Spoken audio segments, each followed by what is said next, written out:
মধ্যরাত থেকে লক্ষ্মীপুরের মেঘনায় 2 মাসের মাছ ধরা নিষিদ্ধ।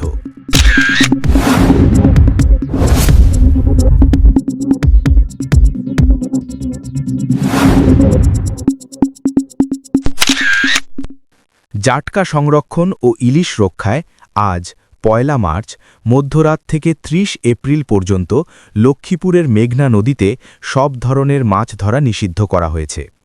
সরকারের এ নির্দেশনার আওতায় নদীতে জাল ফেলা, মাছ শিকার, পরিবহন, মজুদ ও বাজারজাতকরণ সম্পূর্ণ বন্ধ থাকবে।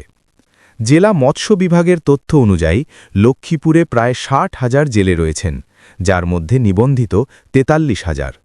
নিষেধাজ্ঞা চলাকালে রামগতির আলেকজান্ডার থেকে চাঁদপুরের 60 নল পর্যন্ত প্রায় 100 কিলোমিটার এলাকা ইলিশের অভয়াশ্রম হিসেবে ঘোষণা করা হয়েছে।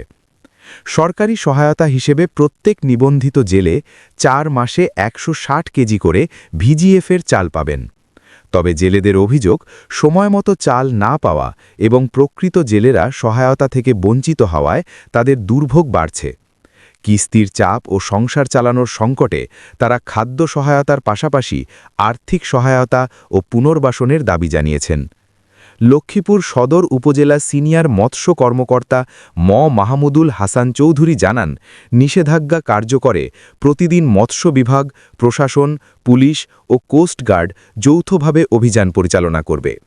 জেলা প্রশাসক এস.এম. মেহেদী হাসান বলেন, টাস্ক ফোর্সের মাধ্যমে কঠোর নজরদারি থাকবে এবং ভিজিএফ বিতরণে অনিয়ম পেলে আইনগত ব্যবস্থা নেওয়া হবে।